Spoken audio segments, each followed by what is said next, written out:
Aí tinha a novela da...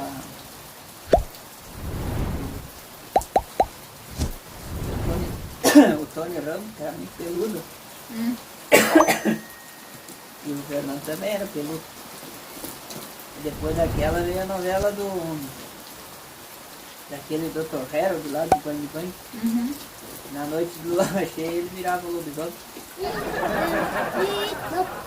Eu e o Fabiano um dia se encardemos assistindo aquela novela, uma sexta-feira de lua cheia, achamos que o Fernando ia virar o lobisomem.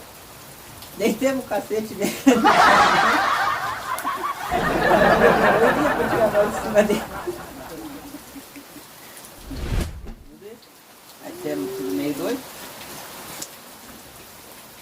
A avó uma vez comprou um quadro daquele aquele bobaião que tira foto lá e faz quadro dos antigos. Aquele dos avião?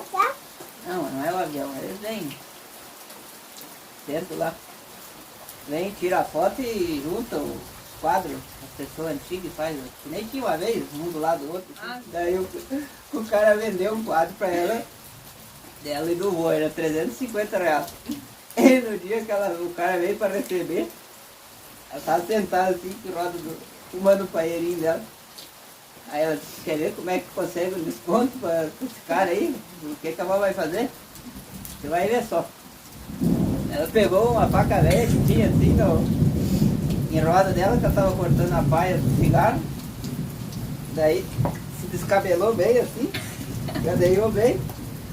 E quando aquele cara chegou e disse, quanto é que é o quadro? Aí o cara disse, é 350. E ela pegou aquela faca e começou assim.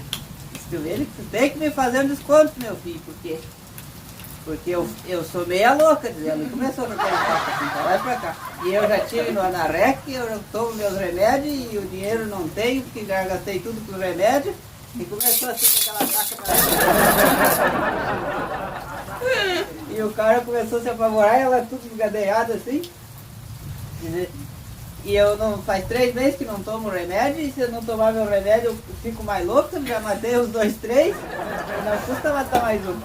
Daí eu saí em fila de desconto do homem do quadro.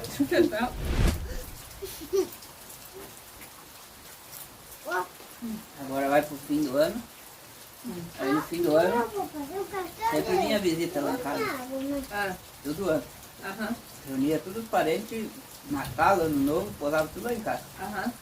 E eu pequenininho. Fecha a tropa do louco. Eu vou ter uma toa bem bonita. Eu era pequeno, mas já era sem vergonha, né? Então o que eu fiz? Sempre foi. Ia lá e a tábua de madeira, que nem tem aqui, tinha os nós. E eu peguei e arranquei o quarto para ficar olhando as festas, né?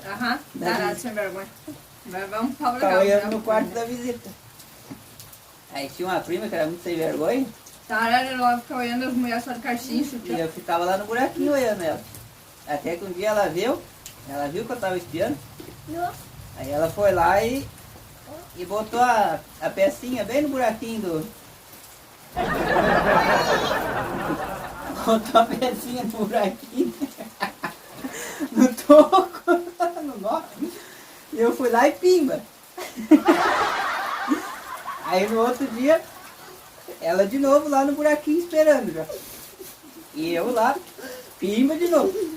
Até que a velha mãe dela viu, o que tá fazendo aí nesse buraco, dessa... Ei, guri. E eu levei um susto, escondi.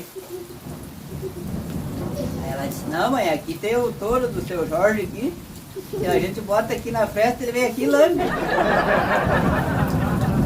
Aí a guria, a velha, é um perigo, a velha veio e botou também a peça dela lá no buraquinho.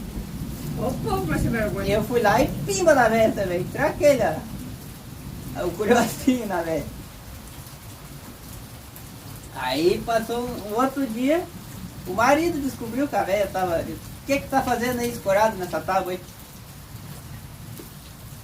Eu dei um pulo para trás, diz ela, não, é que aqui o touro do seu Jorge veio aqui, se tu bota aqui no buraco, ele vem aqui e lambe. Ah é? Então deixa que eu também vou ver. Mas já que eu tô E o cara foi lá e botou o medonho velho dentro. E eu peguei, carquei a mandioca no buraco. Carquei a mandioca. O homem deu um grito, um sarto dentro de casa. O pai correu lá, o que foi isso? Ai, seu Jorge, esse desgranado, esse touro em mim pregou, foi a aspa na bunda.